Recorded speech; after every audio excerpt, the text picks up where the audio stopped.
السلام علیکم عزیز طلباء اور طلبات، کیسے ہیں؟ خیریت سے ہیں؟ ٹھیک ہے، امید واسق ہے کہ آپ لوگ خیر و عافیت سے ہوں گے۔ آج ہم بادل کا گیت پڑھتے ہیں۔ تو بادل کیا ہے؟ اس کے شاعر ہیں احمد ندیم قاسمی، کلاس سشم۔ Question of the message of the day, ہمیشہ سچ بولو۔ اس کا مرکزی خیال آپ دیکھ رہے ہیں، الفاظ مترادف، الفاظ متضاد، اور واحد جمع، جمع کے واحد، الفاظ اور ان کے جملوں کا استعمال، الفاظ اور ان کا مفہوم۔ تو میں آپ کو اس کا خلاصہ بتا ہی دیتا ہوں تھوڑا سا۔ شاعر بادل کی زبانی کہتا ہے کہ میں سمندر کی گہرائیوں میں پانی کی صورت رہتا ہوں، میں لہروں کا عکس ہوں، اور کبھی سیپیوں تو کبھی پانی کے اوپر تیرنے والی سبز کائی میں بسیرا کرتا ہوں۔ ایک دن سورج کی گرم ترین شعاؤں نے مجھے اپنے ساتھ ستارے دکھانے اور نشیلی ہواؤں کے سنگ اڑانے کی دعوت دی، تو میں ستاروں کو دیکھنے کی غرض سے اپنا وطن سمندر چھوڑ آیا۔ ہواؤں نے مجھے اپنے دوش پر سوار کیا اور سمندر سے اٹھا کر پہاڑوں کی بلندیوں تک پہنچا دیا۔ وہاں ہوا کے تیز جھونکوں نے پربت کی چوٹیوں سے لڑایا تو پربت نے مجھے زور سے دھکیل دیا۔ اس کھیل میں بادل کہتا ہے کہ مجھے شکست ہوئی اور پہاڑوں نے مجھے پھر میدان میں پٹخ دیا، جہاں سے ہوا کی شوخ پریاں مجھے دوبارہ اپنے سنگ لے آئیں۔ جب میں ہواؤں کے ساتھ اڑتے اڑتے ہوئے تھک گیا تو زور سے بلبلایا اور ہواؤں کو بجلی کا کوڑا دکھانے کی، ڈرانے دھمکانے کی کوشش کی، اور خود ادھر سے ادھر گھومنے لگا۔ میں لپکا، پلٹا، گرجا اور چمکا، پھر بالآخر دھواں بن کر چھا گیا، تو کبھی دیا بن کے دمکنے لگا۔ کسی نے میرے غم کی پرواہ نہ کی کہ مجھ پر کیا گزر رہی ہے، آخر کیا ہوا۔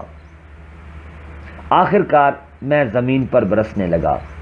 میں رو رہا تھا جبکہ دنیا بارش کے مزے لوٹ رہی تھی اور مسکرا رہی تھی۔ یہ راز کیا ہے شاید کوئی نہیں جانتا۔ میرے آنسو بارش بن کر برسے تو زمین دھل کر شفاف ہو گئی۔ اس کے ساتھ یہ راز بھی کھل گیا کہ اب اس بارش سے بھرنے والے نالے دریاؤں میں جا گریں گے، اور یہ دریا سمندر میں جا گریں گے، اور یہ دریا سمندر میں جا کر مل جائیں گے، اور واپس اپنے میں وطن سمندر پہنچ جاؤں گا، جہاں پھر میرے دن سنور جائیں گے اور مجھے خوشی ہوگی۔ تو ایک دو اشعار کی تشریح۔ فار ایگزامپل،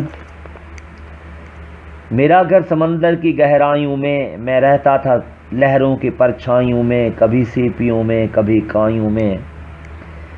تشریح، اس نظم میں شاعر بادل کی کہانی اس کی زبانی سناتا ہے، اور بادل گیت گاتے ہوئے کہتا ہے کہ میرا گھر سمندر کی گہرائیوں میں موجود ہے، جہاں میں پانی کی شکل میں رہتا ہوں، میں لہروں میں رقص کرتا ہوں اور سمندر کی موجوں کے سائے میں تیرتا ہوں۔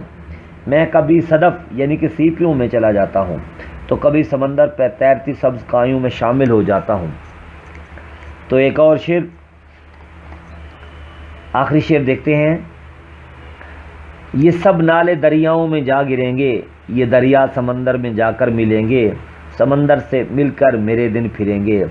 گیت کے اس آخری بند میں بادل اپنی آپ بیتی سناتے ہوئے کہتا ہے کہ میرے بارش بن کر برسنے سے جو ندی نالے بھر گئے ہیں، وہ سب نالے بہتے ہوئے دریاؤں میں جا کر مل جائیں گے، اور وہاں سے وہ سمندر کے پانیوں میں جا کر شامل ہو جائیں گے۔ سمندر میں پہنچنے کی وجہ سے مجھے پھر سے نئی زندگی مل جائے گی، کیونکہ میں اپنے اصل وطن واپس آ جاؤں گا، اور یوں میری قسمت سنور جائے گی اور میں دوبارہ خوش رہنے لگوں گا۔ تو انشاءاللہ باقی آگے کل نیکسٹ چیپٹر میں ملیں گے، نیکسٹ سبق میں۔ اللہ حافظ۔ اس کا ضرور اپنے کام کر کے آنا ہے۔